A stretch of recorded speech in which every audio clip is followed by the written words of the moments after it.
Hey guys, Chad here with the Reptile Rangers. Now we're at the Kernersville Reptile Zoo and Medical Center today, and we are back in the exhibit area, and we're going to talk about one of probably my favorite rat snakes that is on the planet. We're going to talk about the Taiwan Beauty, or the Taiwanese Beauty Snake, which is one of several species of beauty snake found all throughout Central and South Asia. Okay, the Taiwanese Beauty Snake is an absolutely beautiful animal, as you can see right here. And we're going to go over not a full complete care as far as the rat snake goes, but we're going to go over a good complete overview on this beautiful rat snake. Now, before we do that, right here in this corner, right there, is our subscriber button. If you have not hit that yet, go ahead and do so. We appreciate you doing that. We also appreciate you guys that have already hit the subscribe button and are following week after week, video after video,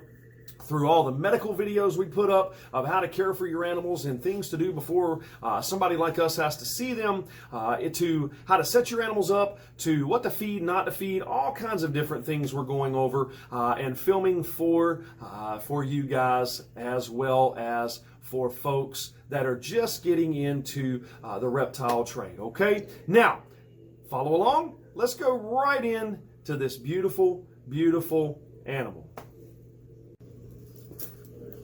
So this is the beauty snake, one of several species of beauty snakes. This is known as the Taiwanese, or the Taiwan beauty snake.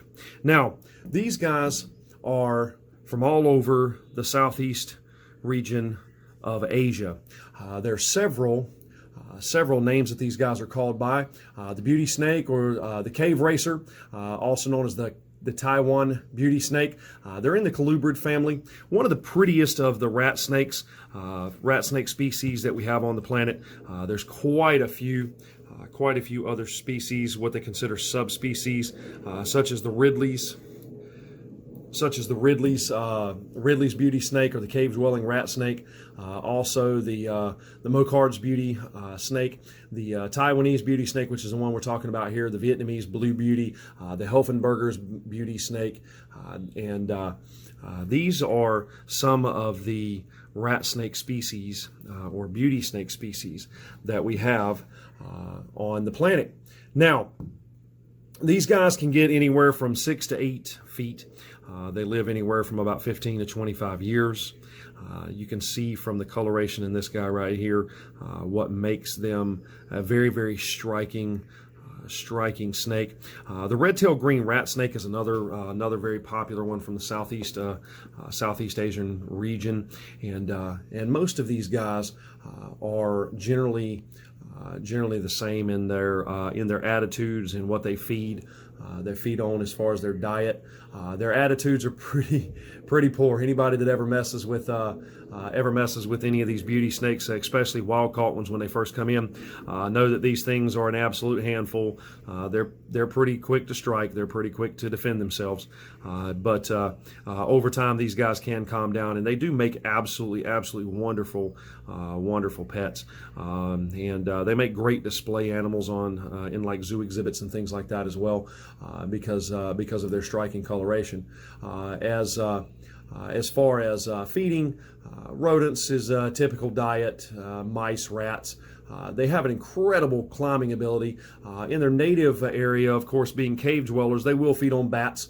As babies, they'll feed on bugs and things like that, smaller bugs, and cave-dwelling caterpillars and worms, and insects, and so on and so forth, until they get a little bit bigger and able to physically take down the larger prey,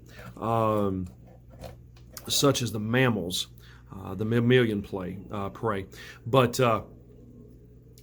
generally speaking, these have become very popular over about the last 10 years, especially with your colubrid breeders and colubrid keepers, ones that want more specialty snakes instead of just all the stuff that we find here in the United States in its normal form, the king's rats, corns, and milks. The only oddballs that would come into what people enjoy keeping is a little bit more rare here would be things like pine snakes and the indigo snakes, and so on and so forth. They're not complicated to breed like most of your rat snakes. They're pretty easy to transfer from the wild into captivity. They're pretty hardy animal.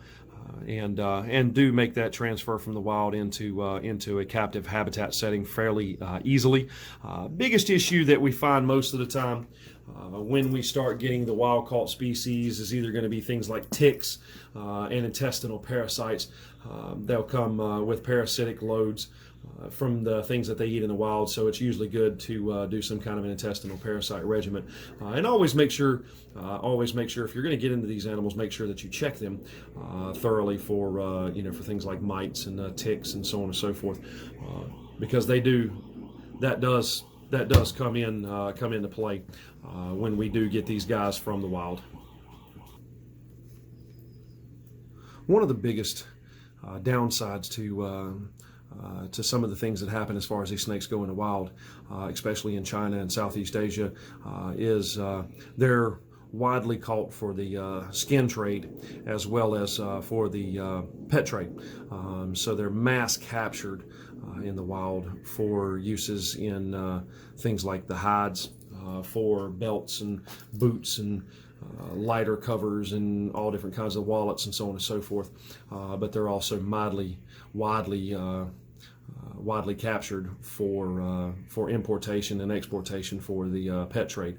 And while they do cross over into captivity quite easily, generally speaking, it's better to go with a captive born and bred species versus a wild-caught species. Even for those of you in the trade, those that if you see the two letters CB, that means captive born. A lot of people try and use the captive born as meaning it was born in captivity. Yeah, it was born in captivity. It was probably incubated in somebody's incubator, but the thing is it come from a wild-caught parent. So basically, they're still wild babies.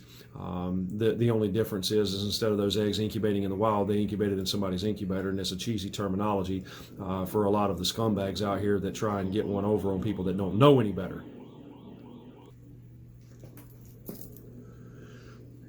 Now, as far as threats to these types of animals right here, of course, top of the list is going to be birds, bird of prey, and for babies, even bigger birds will take out some of these bigger guys. But of course, another natural predator to the beauty snakes is the king cobra, and of course a lot of other species of cobras as well, but the king would be the most notable. And even in our zoo with our king cobra Solomon, I mean, he gets native species. He still takes native species like this, such as the Taiwan beauty, the copperhead rat snake, the radiated rat snake, the red-tailed green rat snake.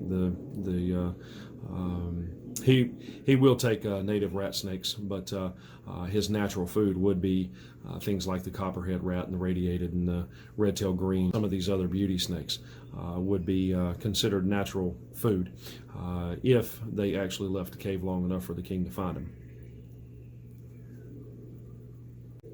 Now, isn't that cool? This is one of the prettiest snakes that I think I know of when it comes to the colubrid species outside of my personal favorite, which is the apricot Pueblan milk snakes, one of my all-time favorites. It's the closest thing that I know of, and I have seen to a coral snake because they're red, black, and yellow, just like the coral snake is. But this right here, one of my all-time favorite colubrids is the Taiwan Beauty Snake. And this male and female, you can see her right there. She's in shed cycle. I know you've seen her in the video too. Absolutely amaze me all the time. And we have a lot of fun with these guys. They have actually produced for us before. So that's something that's always exciting as well. But I hope you've enjoyed this video on the Taiwanese beauty or the Taiwan Beauty Snake from Southeast Asia. Make sure to hit that subscribe button. Make sure to hit the like button. Hit the bell for notification. We appreciate you following along week after week after week. And we'll either see you here at the zoo or we'll see you on the next episode. Later.